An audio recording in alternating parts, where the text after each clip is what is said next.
Good afternoon, or good morning, or good evening, depending on where you are in the world. Thank you so much for joining us at our fourth Catalyzing Communities Learning Collaborative keynote presentation. My name is Julie Appel. I am a senior program manager here at the Friedman School and so excited to be here today. We are thrilled to have Dr. Nimali Fernando, also known as Dr. Yum, presenting with us today. Before we dive in, a few housekeeping items. We will have time for questions after Dr. Fernando's presentation, so please feel free to post them throughout using the Q&A button on the bottom of your Zoom screen. The Q&A will be moderated today by Yui Chang Chusan, a PhD student at the Friedman School of Nutrition Science and Policy, specializing in food and nutrition policies and programs and health behaviors. Yui is originally from Ecuador, and because of her lived experience of housing and food insecurity in her home country, coupled with her experience in community program implementation, her goal is to conduct community-based research that focuses on social determinants of health and health equity. And we're excited to have her moderate the Q&A today. We will be recording today's presentation and we'll post it on our Catalyzing Communities website as soon as possible. And at the end of this event, we will post a Qualtrics link to a survey that we hope you'll fill out to give us feedback and help us plan our future events. And so thank you in advance for your thoughts and time on that survey. And now it is my absolute pleasure to introduce Dr. Nimali Fernando. Nimali is a practicing pediatrician in Fredericksburg, Virginia, and founder of the Dr. Yum Project and its amazing website, dryum.org, which I know you'll get a preview of today. She graduated from the University of Pittsburgh School of Medicine and School of Public Health with an MD and a Master's in Public Health, and completed her residency and her chief residency in pediatrics at the University of Texas Health Sciences Center in Houston. And for 2 years at the University of Texas, she served as a clinical assistant professor in the Department of Pediatrics. In addition to all of that, she is the owner of Yum Pediatrics, which is a full-service general pediatrics practice with a focus on wellness and prevention through a healthy diet. And Yum Pediatrics shares a large teaching kitchen and teaching garden with the Dr. Yum Project. Nimali is also co-author of the book, Raising a Healthy, Happy Eater, and the incredibly comprehensive curriculum entitled Dr. Yum's Preschool Food Adventure.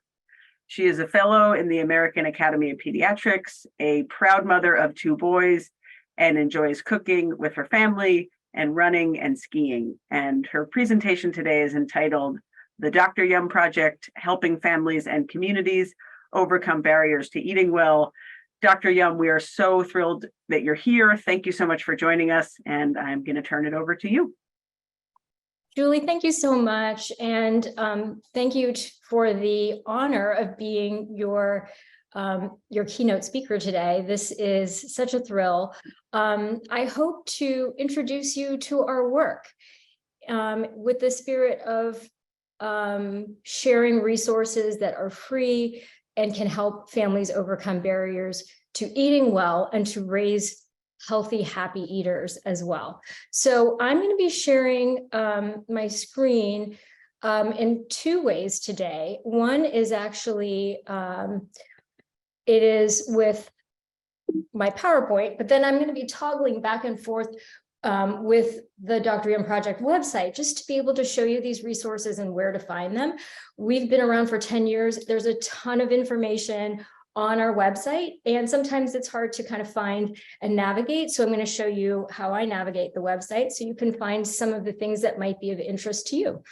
So let's get started. I thought I would give you a little bit of background about how I got started on this and a little bit about my story of how I got so interested in nutrition as a pediatric primary care provider.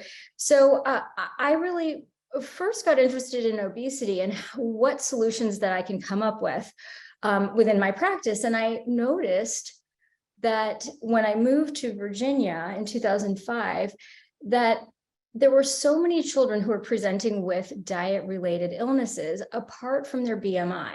And so I started to really catalog, like, what are all of these symptoms and what is this game of connect the dots that I can play, and how does it lead back to, to diet? And this is a statistic that has actually sort of fueled my interest too. Preschool children who are obese are 5 times more likely to be obese adults. And so I have really been inspired by prevention. If we can reach these families with younger children, then we can really prevent some of the downstream effects. This is another thing that has come up day after day after day in the 23 years that I've been practicing, picky eating. So we know that there are lots of picky eaters out there. In fact, many 2-year-olds, parents really perceive that their kids are picky eaters. And that's because maybe they don't have a lot of dietary variety. They are eating the same foods over and over, and they don't want to try new foods. And so as a primary care pediatrician, I wanted to come up with solutions to this issue as well. So I started to pass out recipes. It was sort of a simple concept. I didn't have a lot of time in 15 minutes to go over nutrition concepts, nor did I have a lot of experience in all of the training that I've had in nutrition. So I thought about the most practical way that I can inspire families to eat better is to share recipes. And at the time when I started, my kids were very young, and I was kind of working on their diets as well. So I would share my experience with my patients through recipes. And I would tell them, these are recipes that my kids were eating. These are recipes that their friends were eating when they came over. And people started paying attention, and they started to use some of the recipes, and they'd come back at the next visit and say, hey, I tried that recipe. My kids really liked it. I was so surprised. And this got me very energized. So I thought I would build upon that experience by offering some after-school cooking classes. This is actually one of our very, very first cooking classes, which was in a downtown church kitchen. We brought kids together to teach them how to use fresh, farm-grown Virginia produce to make simple recipes, and the kids loved it. And so we decided we should make this a more official effort, and the Dr. Young Project was born in 2013. Around about that time, I started really thinking about how can I bring my practice and this project together under one roof and make it easy for myself to kind of direct the activities of both and create a bit of a synergistic relationship. So I left the practice where I had been and then started my own practice called Young Pediatrics, and decided that we would make it a little bit different and include nutrition as part of sort of the foundation of the practice. And so half of the building is actually our teaching kitchen. It's where I'm sitting right now. And we have enjoyed tons of learning and teaching in this kitchen. We partner with other nonprofit organizations who may bring their clients. Sometimes patients are in here tasting recipes. It's a really fun, robust place to learn about food. And we decided that a lot of kids really don't know where food comes from besides the grocery store. So when I bought the building, we took out all of the existing landscaping and we put in a garden. And that was really to help show kids how food grows and inspire them to maybe grow food themselves. Even if they didn't have a big backyard, even if they didn't have a lot of experience, we showed them how to use containers on their porch to create a raised bed. And kids love it all the time. We've had a lot of kids in the garden recently as we've reopened our kitchen again. We're feeling finally safe to bring kids in after the pandemic. We took a break, but it's such a great place for kids to learn. So the mission of our nonprofit is really to help families overcome the barriers to eating well. And I'll tell you, we started out really focusing on children, and what we've really realized is that you can't just teach children how to eat well. They really need a family that supports that. And we also need infrastructure around that, schools, community, the greater world, that supports that family and that child. And so we have put our efforts into different spaces with that concept in mind. So in 2015, I wrote a book with a colleague of mine who's a speech language pathologist who specializes in feeding. And we wanted to write a guide for families on raising healthy, happy eaters. So we wrote our first edition in 2015. And last year, we actually published our second edition. And what I've learned in that time frame is that you can create a manual of how to raise a great eater, but there are just so many barriers. And so with our second edition, we really dedicated our first chapter to what are the barriers to raising a healthy, happy eater. And so we developed this acronym FASTER to sort of remember what those barriers are when we're talking to families and communities, and to remind ourselves that this is a really hard task and that there are lots of barriers. So number one, finances, of course, having the resources to buy food, access, being in a community where there's easy access within a geographic area of good, fresh, affordable food. Of course, support is really necessary in general when raising a child, because raising children is really hard. I have two, I know. And there are so many facets of raising a child, right? You want them to be resilient and smart and bright and kind. And sometimes when you don't have the support, that village of great childcare providers, family members, schools, raising a healthy eater can sort of fall to the end of the list, and it can be very challenging. So support is so necessary. Everybody experiences the barrier of time, and it's one of the barriers people tell us about the most. But if you're, juggling two jobs, if you have an adult, parent that is experiencing health issues, if you yourself as a parent are experiencing health issues, that can really make time very scarce. And so that can be, disproportionately challenging for many people. And then experience, some of us did grow up in families where the parents are putting forth quick, easy, affordable, delicious meals every day. And those kids may serve as sous chefs and watch how that happens. But if you're not growing up in a family where that's your regular experience, when you have your own children, it can be very daunting putting forth and planning 3 meals a day for your family. And it may not be as intuitive. And then the last barrier is resources. So if you have a child who has challenges because of their background, if they were a premature baby and their development is not on par, if you have a neurodivergent child, if you have any sort of situation with your child that may affect their feeding, and I'm going to talk to you about feeding as development, but if that development isn't on track and you don't have the resources, the skilled pediatricians to identify feeding issues, the skilled healthcare providers like OTs and SLP, speech language pathologists, who specializes in feeding, that can help that child with their feeding development, then raising a healthy, happy eater can be almost insurmountable. So these are the barriers that we talk about a lot. And of course, resting under each of these points are social determinants of health. And so you can imagine how social determinants of health can affect how a family experiences each of these barriers and how difficult it can be.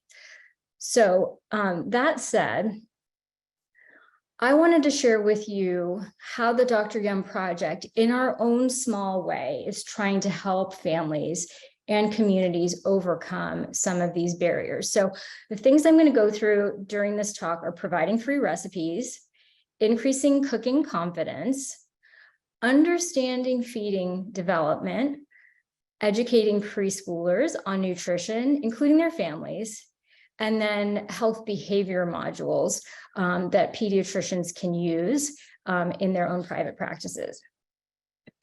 All right, so let's start with providing recipes and increased cooking confidence. So I'm going to toggle over to our website, and forgive me if this ends up being a little bit clunky. Hopefully everybody can see. This is dryum.org. This is our website, and this is where a lot of people find us outside of our own community. And so we believe that recipes should be shared, they should be free, they should be quick, easy, and affordable. And so we have developed a ton of recipes. And our website is not just for kids, it's really for families. Our idea is that everyone's eating the same food. We're all learning together how to improve our diet.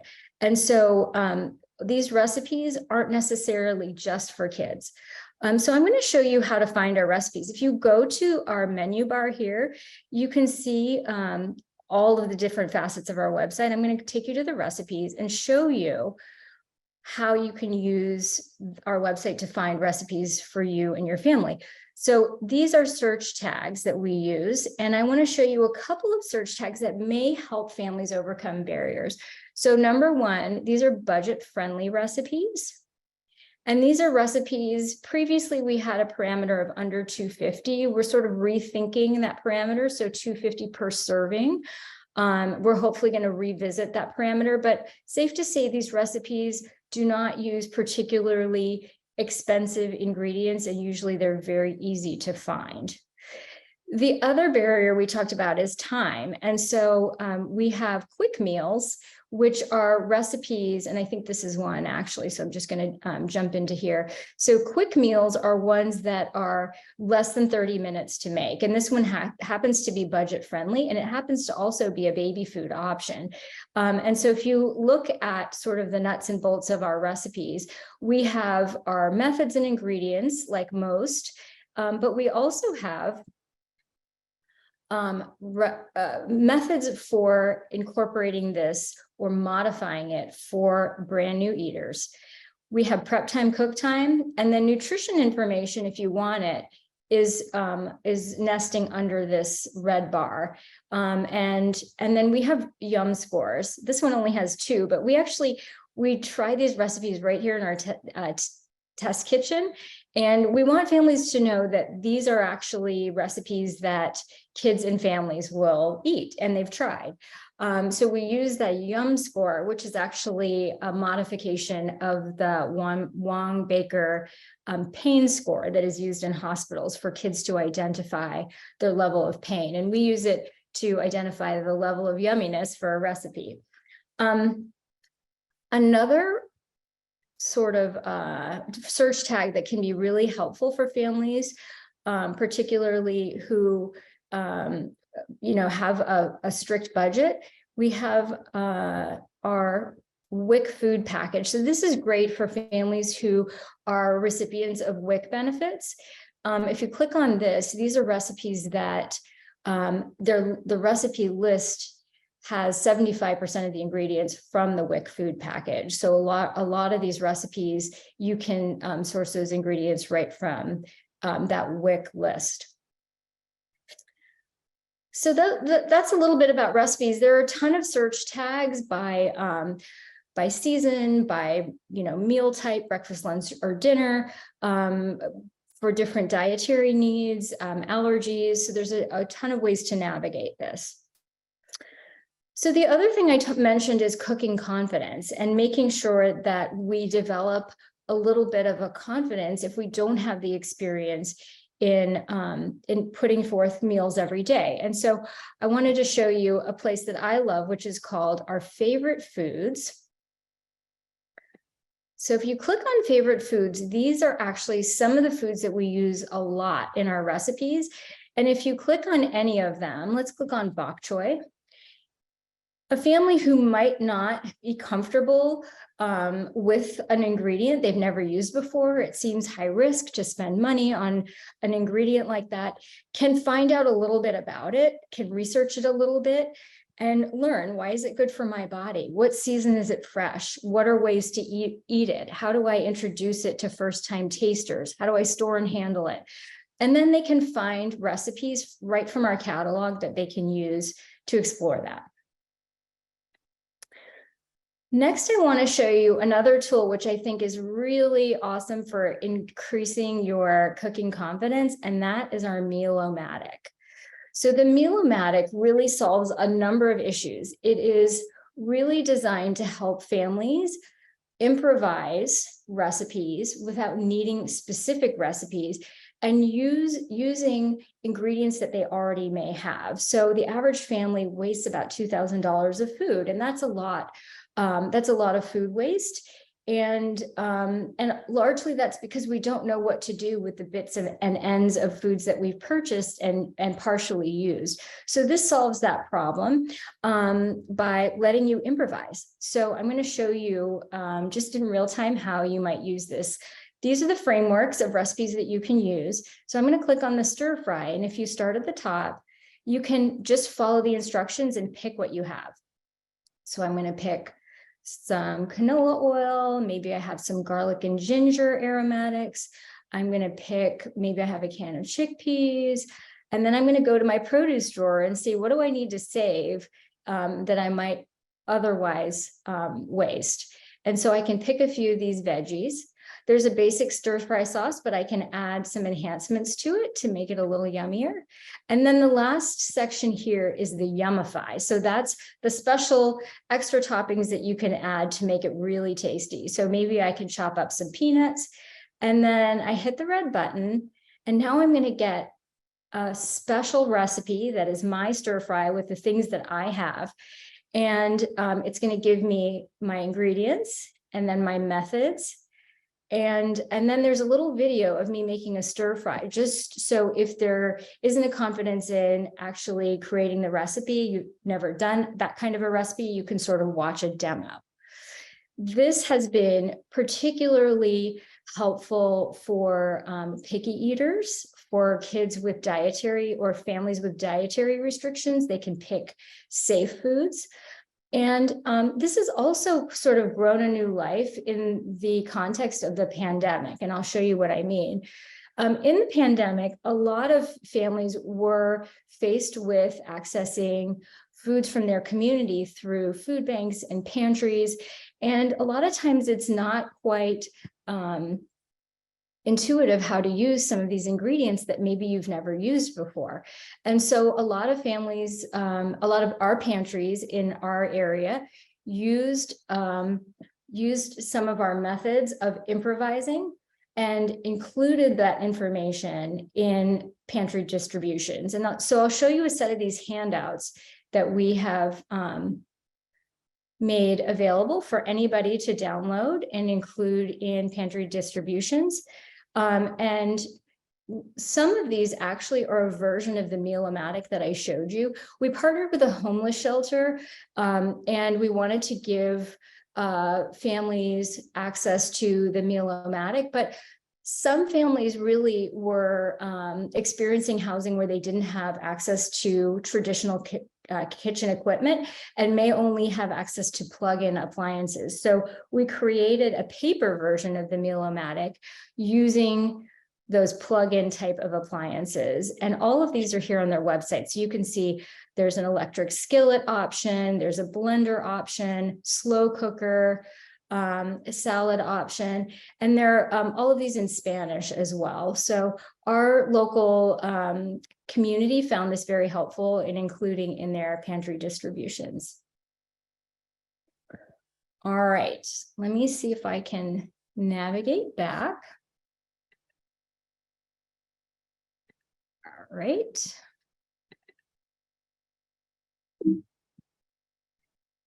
So the next way that the Dr. Yum Project can help families to raise healthy, happy eaters is by helping families understand feeding development. And I've been a pediatrician for a long time, and for a lot of that time, I didn't really fully appreciate how much development there is in learning to eat. And if I didn't know that, probably a lot of families didn't know that. And it is really sort of, I think the key in helping families understand how to be proactive is to help them understand how feeding is really a complex set of skills that come together to make a great eater. And the person who actually really enlightened me on this was my friend and co-author, Melanie Potok, who we affectionately call Coach Mel. This is Dr. Yum and Coach Mel from our preschool curriculum that we also wrote. But we really wanted, when we wrote our book, to help families understand that feeding is a developmental process, and there are ways that parents can help that feeding development so that they have a better chance of raising a great eater. And so there is a lot of that in our book. The other thing that I've really grown to appreciate is the importance of the family when it comes to raising a great eater from those very first bites. So the percentage of US children who eat the recommended servings of veggies per day is 10%, but the percentage of adults who eat the recommended servings of veggies per day is 9.4%. So we can see how important it is that adults around us are eating good food as well and modeling. So in one study, it showed that 2 to 5-year-olds liking of vegetables and their vegetable consumption was predicted by eating approximately the same foods as their parents. And this is something that we really stress at the Dr. Yum Project, is that babies don't need special food. We really want babies to be eating that same food that their parents are eating. And I'll tell you, for decades, families were taught, particularly, that their native diets that were flavorful were not necessarily appropriate for babies. And that is just not true. We don't have to introduce bland single ingredient foods as first foods. In many cultures, they do introduce the native diet spiced appropriately for babies. And that helps them really segue to being great eaters that eat the foods that their families eat. One small study, in fact, found that repeated exposure to baby food peas did not really generalize to the homemade versions of the same foods. So the foods that the babies might eat that are single ingredient baby foods may not necessarily taste like what mom is making and dad is making and putting on the table, what the family recipes are. And we also know that that modeling is really important. When moms model healthy eating at 1 year, there's a higher frequency of vegetable consumption at 2 years. So this is an example of some examples of some of the classes that we've actually been teaching for years right in our teaching kitchen for families who are just starting solid foods.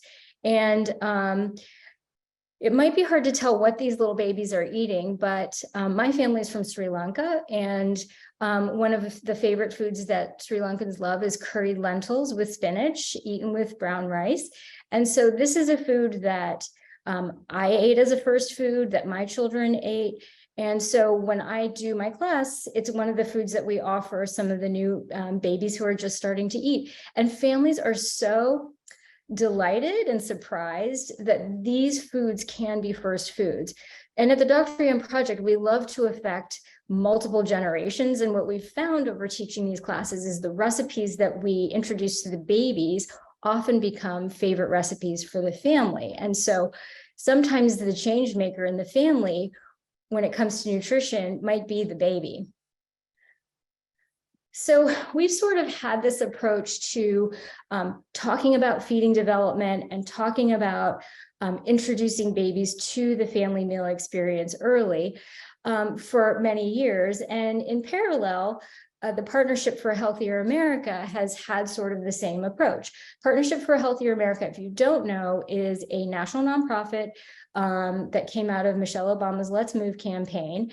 And they have a big mission to really change the food landscape and give equal access to healthy, high quality foods. But they started a campaign around the evidence of the importance of early frequent vegetable introduction to kids.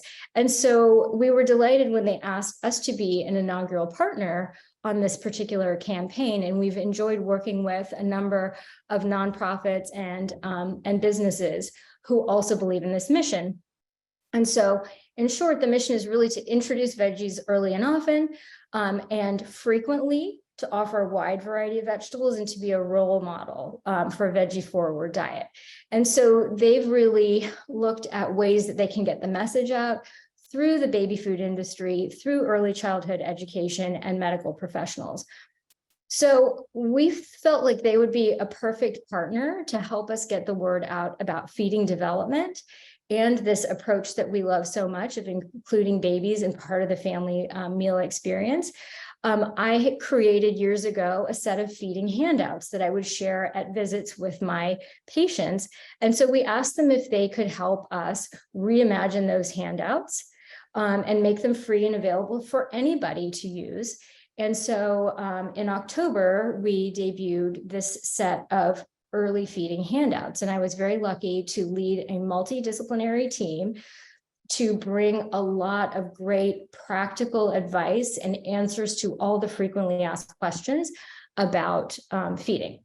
So I'm going to walk through each one of them really quick, just to give you a flavor of what this series is about.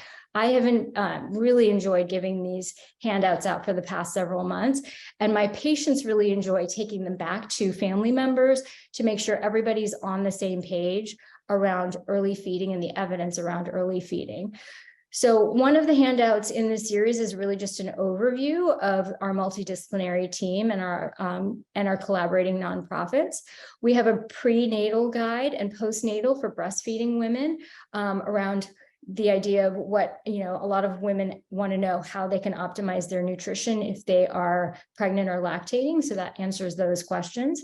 We have a 1 to 4 month guide, which is really about setting the stage for responsive feeding, really listening to a baby's cues to make sure that they are, that we're following those cues of hunger and fullness. And then in each of these handouts, there's a section called Boosting Feeding Development, which are activities that parents can do around gross motor skills, fine motor skills, communication, cognitive skills, and taste training to help raise that healthy, happy eater. The 4 to 6 month guide really talks a lot about taste training and when to start solid foods. And typically we do start around 6 months. So the 6 month guide is very robust. It talks about things that are evidence-based, but also really practical. We had a speech language pathologist on our team, and so she shared a lot of great tips to optimize feeding, like, for instance, how to position a baby in a feeding chair so that they're not wasting a lot of time and energy writing themselves and being comfortable. So we've added a lot of that kind of rich detail to our series.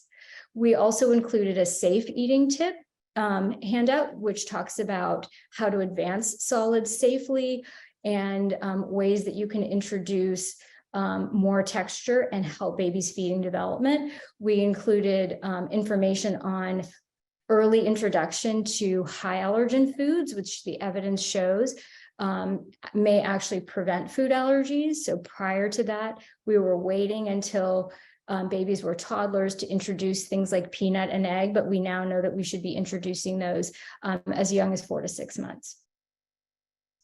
And then we have other guides on advancing solids, finger foods, things that babies can be using that aren't the traditional store-bought finger foods, which can be expensive, but also may have too much sugar and salt for babies. And then the toddler guide, I love this guide because this is often where parents start to see issues with their kids not eating as much as usual. And there's a lot of normal development that might drive kids to not be great eaters at this age. So we try to educate families so they don't worry and they don't make missteps in nutrition because of normal development. So if you go to the Dr. Yum website and you navigate down on the homepage, you'll see this little baby face.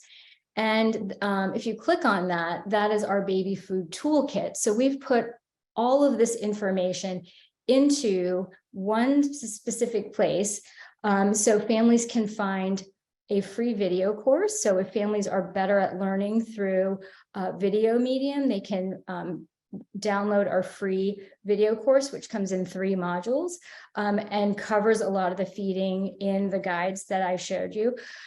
There's the guides themselves, which can be downloaded and shared. There's information on some of our favorite feeding tools. There are a ton of those baby food option recipes that are family recipes that can be modified for babies.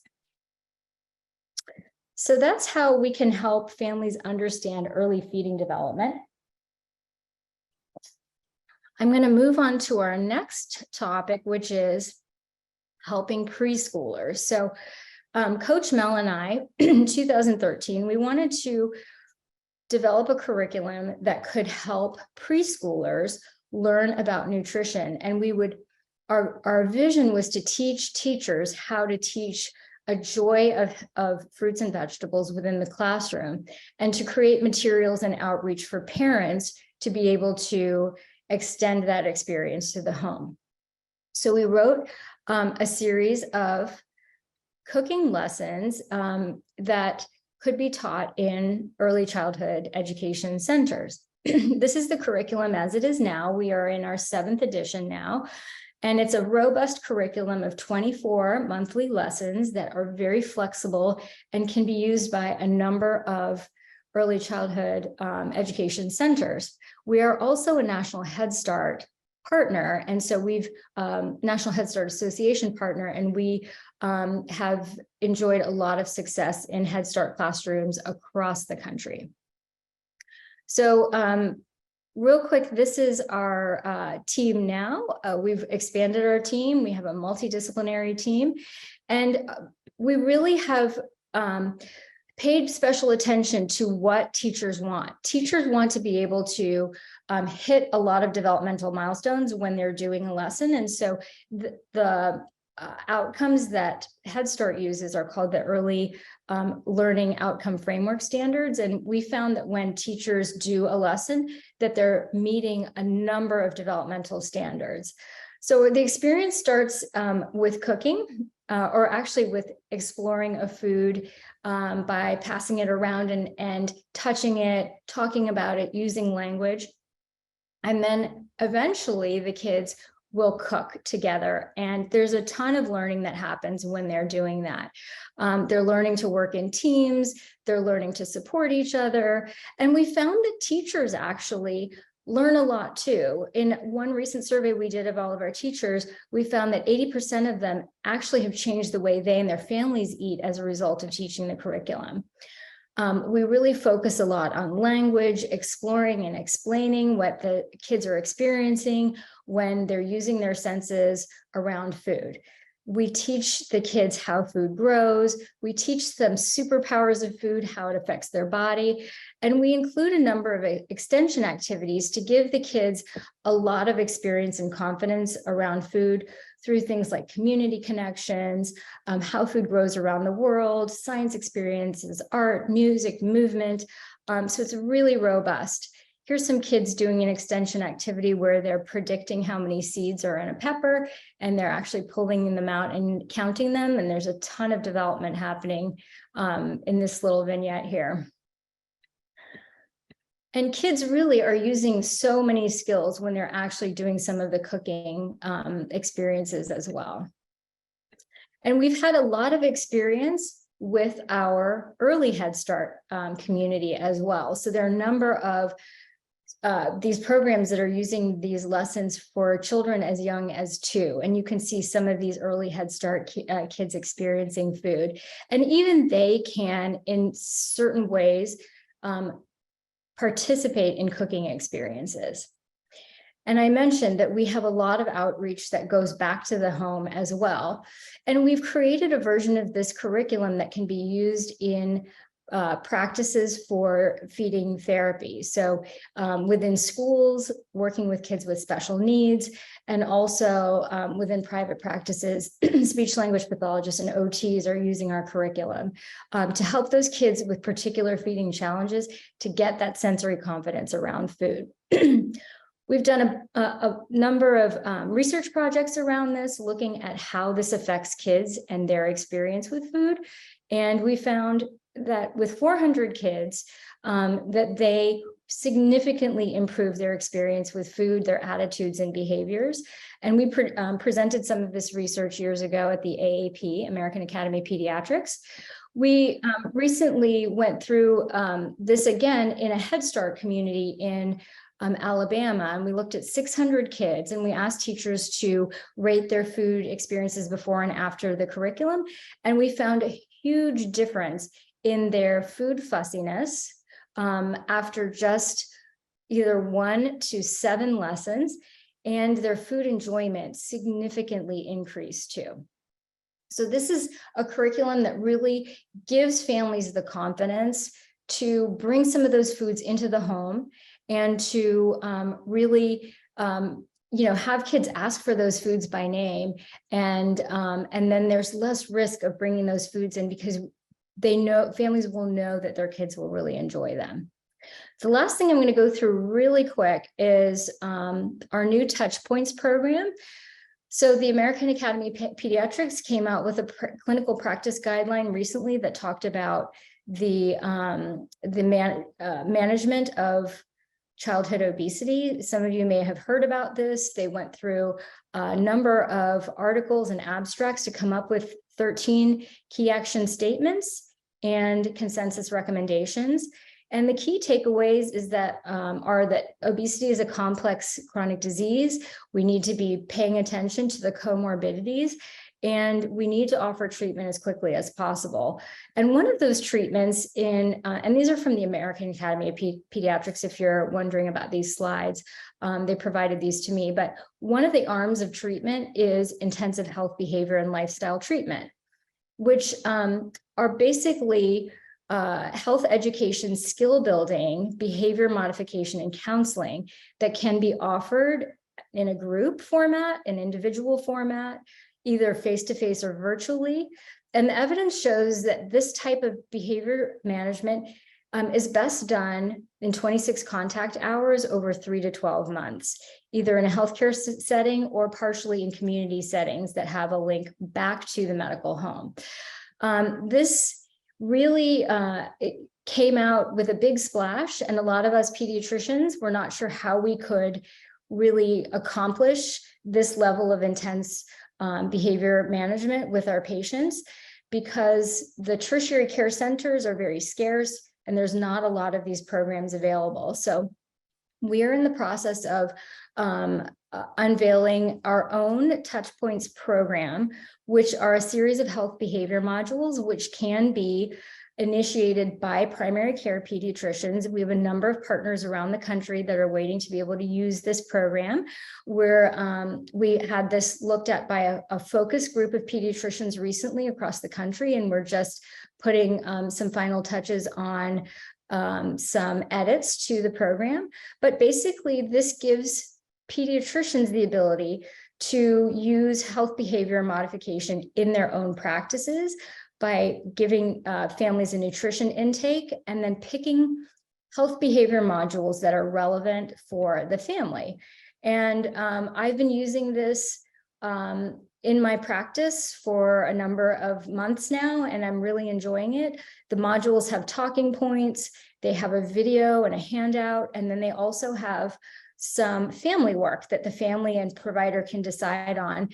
And then after 2 weeks, the provider and the family will touch base in a touch point to see how the child and the family are doing with the health behavior modification. So with that, I'm going to stop and I will let Yuli take over from here. Wow, Nimali, thank you so much. Those were incredible and so practical resources, right? I think the FASTER acronym really talks about how there are so many factors that influence child health. So thank you for, incorporating all of those in what the Dr. Young Project is all about. We do have a couple of questions here in the Q&A chat, and I will try to ask each one of these individually or combine them if appropriate. So I'll start with the first one. It says, does your organization have a social media toolkit or a guide that can be shared with everyone in this meeting, specifically regarding nutrition tips for families? And I'm going to combine those questions with, are these resources available in different languages? So our goal is to have our website translated fully into Spanish. We have bits and pieces of it translated, and are, looking for grant funding to be able to complete or at least expand our Spanish translation. Our preschool nutrition curriculum, parent materials are all translated into Spanish. So the feedback sheets the families get, the parent manual the families get, are all translated into Spanish. And our goal someday would be able to have the entire curriculum translated into Spanish so it can be taught in Spanish centers eventually. We do not have a media toolkit per se, but we do encourage organizations to follow and share some of the posts that might be relevant to their audience. So much of what we do is available and free. Organizations can go onto our website and find the information, links, posts, pictures, and share within their social media. We work really hard on this work and we love to have it shared. So yeah. Amazing question. And along those lines, you touched on this a little bit about the partnership that you have with Head Start, and we actually have a nutrition manager in the house today. Courtney asks, how can we partner to get some of these resources for our centers? She asks. Yeah, so a lot of the resources that are free and available can be taken from the website and shared. We've talked to a lot of Head Start folks about, using the early feeding handouts for families who have young kids in early Head Start. So those resources can be pulled. We have information sessions regularly for programs that want to participate in the curriculum. The teacher training part of our curriculum is probably the most important part. So we're very careful to make sure that we understand who's using the curriculum and that everybody is well trained to be able to manage things like picky eating behaviors as they implement the curriculum. So on our website, we do have, I think, posted some information sessions, but certainly people can, Heidi's writing in the chat, they can email Heidi, who is on the call with us today. She's one of our founders and she's the program manager, and she can answer any questions about getting the program into schools. Thank you. And thank you, Heidi, also for adding your email here in the chat. I'm going to shift gears a little bit. There's a question. It says, what involvement do you have with childhood obesity? When my son was in elementary, I had a difficult time finding help. We promoted healthy eating, but it was the physical activity at that point. Now that he's 13, due to several circumstances, he has been diagnosed with anorexia. I'm so sorry to hear that. And it's been a challenge. Your information is awesome with capital letters. And I want to encourage parents to be as proactive as possible. So do you have any tips or advice or suggestions as to how to address childhood obesity and healthy eating at an early age? The way we're doing it on a larger scale is really to reach pediatricians individually. We're presenting at the American Academy of Pediatrics National Meeting, which is in our backyard in DC this year. And we talk to hundreds of pediatricians. I sign dozens of books. We always have a book signing. And that's, that's the way to get the information, I think, out to more people is through pediatricians who typically have a panel of, a couple thousand patients each. and making them aware. And the program touchpoints that I mentioned will be available to our Dr. Yum project partners. A practice or an individual can sign up to be a Dr. Yum partner, and we display their practice on our website, and we give them access to all of the information that I use for management with my patients when it comes to nutrition, all in one place. And the Touchpoints program will be part of that offering for new partners. Yes, and who doesn't want to be a yummy doctor, right? So that's a great way to look at it. I'm going to ask another question, and this is very relevant right now. In the adult population, so shifting gears a little bit more again, waist to hip ratio is better than BMI, body mass index, is better than weight for identifying obesity and overweight. Is a weight chart alone sufficient in the pediatric population? I will tell you that currently we use BMI, and it's because we don't have anything really better than that. Mm-hmm. And, I've really started to change my thought process on the use of BMI, but for the moment, it is the best proxy that we have for metabolic disease. And that's really what we're trying to prevent, right, is metabolic disease and comorbidities of obesity. But it's not a perfect Venn diagram. There's not complete overlap between BMI and metabolic disease. There are a lot of people who are of high BMI, but are perfectly healthy and will not experience comorbidities. And there are people who are of normal BMI who may have a lot of comorbidities. And so we have really framed our Touchpoints program to be intensive health behavior and lifestyle management for anybody at risk for health issues because of their lifestyle. So it can be used for families with kids with normal BMI who may have poor eating habits, who may have genetics that predispose them to comorbidities, right? Dyslipidemias, things like that. So it's not exclusively for overweight and obese children. And I think until we have a better proxy, BMI is what we have to use, unfortunately. Yeah, and I think that the work that you're doing kind of sheds light on all of these things, right? So kudos to you and your team for contributing to this work towards a better measure of, healthy child weight. While we wait for more questions from the audience, I did have a question myself. We are currently dealing, unfortunately, with an alarming increase of, mental health challenges. You touched on this a little bit already, among youth especially. And this goes from depression to anxiety to autism, so many of those mental health struggles that a lot of children and parents are going through.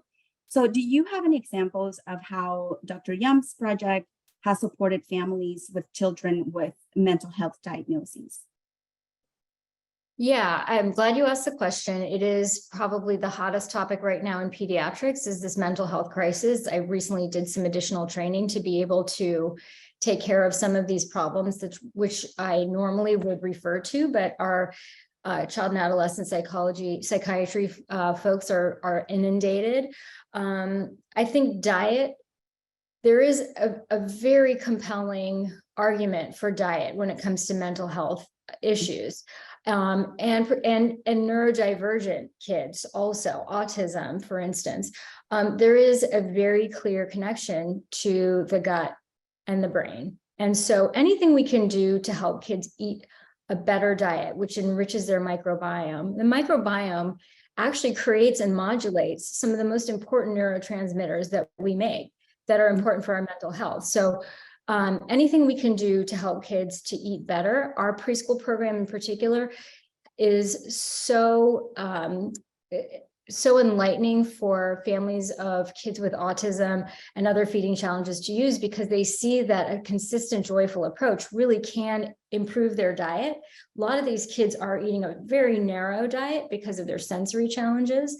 And so having that experience in school really opens up the possibilities of what they enjoy and what they like. We've worked with some, also just the experience of cooking can be great for mental health, right? So we've actually worked with an alternative program in our own school system that serves kids who have been suspended or expelled. And as you can imagine, probably high likelihood of mental health issues in that particular group of kids. And for a short time, we were bringing those kids in to cook and learn to cook. And the boost of confidence those kids got just from learning a skill like that they could share with their family was also awesome to watch. I love that, especially because they're building their skill slowly but surely, you know? Yeah. I'm going to close out the Q&A with the last question here because we're about 2 minutes into the end of the webinar. But the last question here is, are you working with any WIC programs? Yeah, in fact, I'm speaking to the Maryland WIC Association next month at one of their conferences. We've worked with the National WIC Association. We work with JPMR, which is they are a company that has developed an app called WIC Shopper and WIC Smart. And that app is used by a number of states to help their WIC recipients navigate the WIC system. And so our recipes are featured in that app. And we're working on other ways that we can sort of bring our approach to eating to that group. And we've done a number of talks and in-services for state WIC associations. That's amazing. I think a lot of these collaborations and the innovation really that goes into all of this, it's a revolution here. You're creating so I love that. So thank you so much, Nimali, for an amazing presentation. Thank you everyone for being here today. We are so grateful for you. We encourage you to take a few minutes to fill out the Qualtrics survey that will be dropped in the chat. We would love to hear your feedback about this keynote presentation and this event in general. Again, thank you so very much for being here, and y'all have a good rest of your day or night. Thanks, Yuli. Bye, everyone.